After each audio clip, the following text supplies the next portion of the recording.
রাজ্যের বিধানসভা নির্বাচন দুয়ারে কড়া নাড়ছে। এর মধ্যেই বাংলার বিধানসভা নির্বাচনের প্রস্তুতির কাজ চূড়ান্ত করে ফেলতে চাইছে কমিশন। ইতিমধ্যেই প্রকাশিত হয়েছে এসআইআরের চূড়ান্ত ভোটার তালিকা। আন্ডার অ্যাডজুডিকেশন বা বিচারাধীন তালিকায় রয়েছে বাংলার প্রায় 60,06,000 ভোটার, যাদের নথির চূড়ান্ত নিষ্পত্তির দায়িত্ব রয়েছে বিচারক বা জুডিশিয়াল আধিকারিকদের ওপরে। দেশের সর্বোচ্চ আদালতের নির্দেশে প্রায় 500 জন বিচার বিভাগীয় আধিকারিক এই সমস্ত ভোটারদের নথি যাচাই করছেন। এখনও পর্যন্ত কমিশন সূত্রে যা হিসেব, তাতে মাত্র 6 লক্ষ এলডি ভোটারের নথি যাচাই প্রক্রিয়া নিষ্পত্তি করা গিয়েছে। ফলে কাজ এখনও বিস্তর বাকি। ফলে এখনও প্রায় 54 লক্ষ ভোটারের ভবিষ্যৎ এখনও অনিশ্চয়তার মধ্যেই রয়েছে। এই পরিস্থিতিতেই 8ই মার্চ রবিবার রাতে কলকাতায় আসছে জাতীয় নির্বাচন কমিশনের ফুল বেঞ্চ। মুখ্য নির্বাচন কমিশনার জ্ঞানেশ কুমারের নেতৃত্বে বাকি 2 কমিশনার সহ কমিশনের 12 সদস্যের ফুল বেঞ্চ খতিয়ে দেখবেন পশ্চিমবঙ্গের বিধানসভা ভোটের প্রস্তুতি। কমিশন সূত্রে যে সফরসূচি প্রকাশ করা হয়েছে, সেখানে 8 থেকে 10ই মার্চ রাজ্যে থাকবেন নির্বাচন কমিশনের প্রতিনিধিরা। এই সফরে প্রশাসনের শীর্ষ আধিকারিক এবং রাজনৈতিক দলগুলির সঙ্গে একাধিক বৈঠকের কর্মসূচি নির্ধারিত হয়েছে বলে সূত্র মারফত জানা গিয়েছে। সূচি অনুযায়ী 8ই মার্চ রাতে কমিশনের প্রতিনিধিরা কলকাতায় পৌঁছাবেন। পরদিন অর্থাৎ 9ই মার্চ থেকে শুরু হবে ধারাবাহিক বৈঠক। সকাল 10টায় কমিশন বৈঠক করবে রাজনৈতিক দলগুলির সঙ্গে। এরপর দুপুরে রাজ্যের মুখ্য নির্বাচনী আধিকারিকের দপ্তরের পক্ষ থেকে কমিশনের প্রতিনিধিদের আনুষ্ঠানিকভাবে স্বাগত জানানো হবে। সেদিনের কর্মসূচিতে রাজ্যের বিভিন্ন তদন্তকারী সংস্থার দায়িত্বপ্রাপ্ত আধিকারিকদের সঙ্গেও বৈঠক রয়েছে। সেখানে নির্বাচনের সময় আইনশৃঙ্খলা বজায় রাখা এবং সম্ভাব্য চ্যালেঞ্জ নিয়ে বিস্তারিত আলোচনা হওয়ার কথা রয়েছে। বিকেলের পরবর্তী বৈঠকে উপস্থিত থাকবেন পুলিশের উচ্চপদস্থ আধিকারিকরা। রাজ্যের বিভিন্ন ক্ষেত্রের যে পুলিশ কর্তারা রয়েছেন, তারা নির্বাচনকালে নিরাপত্তার প্রস্তুতি সম্পর্কে কমিশনকে রিপোর্ট দেবেন। 10ই মার্চ সকালেও কমিশনের প্রতিনিধিদের সঙ্গে বৈঠকের কর্মসূচি রয়েছে। মুখ্য নির্বাচন আধিকারিক এবং আধা সামরিক বাহিনীর দায়িত্বপ্রাপ্ত আধিকারিকদের সঙ্গেও পর্যালোচনা বৈঠক হবে। 10ই মার্চ মঙ্গলবার কমিশনের ফুল বেঞ্চের দিল্লি ফিরে যাওয়ার কথা।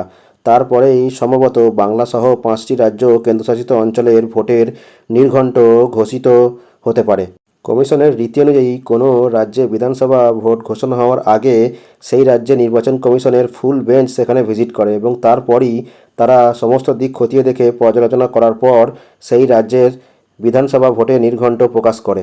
ইতিমধ্যে বিভিন্ন রাজনৈতিক দলের পক্ষ থেকে কমিশনের যে বিচারাধীন তালিকা, তার স্ক্রুটিনি এত কম হওয়ায় ক্ষোভ প্রকাশ করা হয়েছে।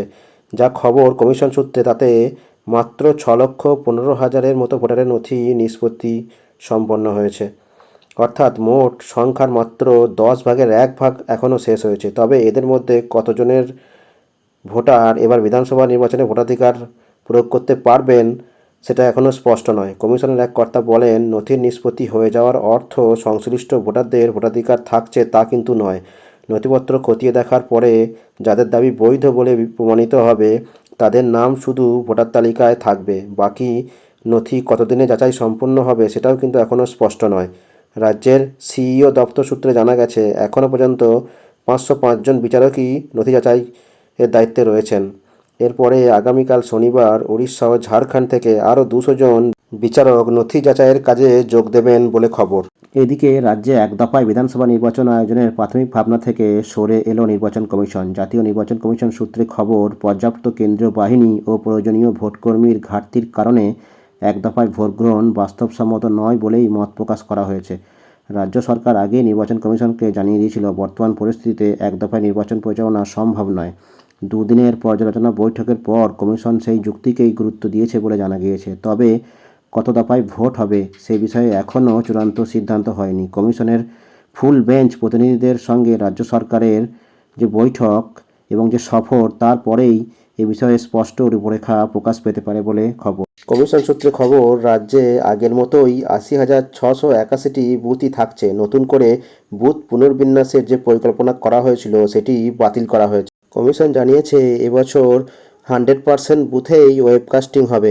ওয়েবকাস্টিংয়ে ফুটেজ নজরদারির জন্য বিশেষ আধিকারিকও নিয়োগ করবে কমিশন। ভোটের দিন 4 ঘণ্টা করে শিফটে এই কর্মীদের দায়িত্ব থাকবে। বাংলাদেশ সীমান্তবর্তী জেলাগুলিতে বাড়তি নজরদারির নির্দেশও দেওয়া হয়েছে জেলা পুলিশ প্রশাসনের কর্তাদের। পাশাপাশি ভোটকর্মীদের নিরাপত্তার বিষয়টিও যথেষ্ট গুরুত্ব দিয়ে দেখছে কমিশন। কেন্দ্রীয় বাহিনীকে ঠিকমতো ব্যবহার করা হয় না, এই অভিযোগ অনেক সময় ওঠে। সেদিকটাও কমিশন যথেষ্ট সতর্কভাবেই পদক্ষেপ করতে চাইছে। এসআইআর আবহে ইতিমধ্যেই পৌঁছে গেছে রাজ্যে কেন্দ্রীয় বাহিনী এবং তাদের টহলদারিও শুরু হয়ে গেছে। কমিশন যে কোনো প্রকারে রাজ্যে অবাধ এবং সুষ্ঠু ভোট করাতে বদ্ধপরিকর। 10 তারিখ কমিশনের ফুল বেঞ্চ দিল্লি ফিরে যাওয়ার পর সার্বিক বিষয়ে তারা খতিয়ে দেখে খুব সম্ভবত 15 অথবা 16 তারিখ অর্থাৎ মার্চ মাসের মাঝামাঝি রাজ্যের যে নির্বাচনী নির্ঘণ্ট সেটা প্রকাশ করতে পারে।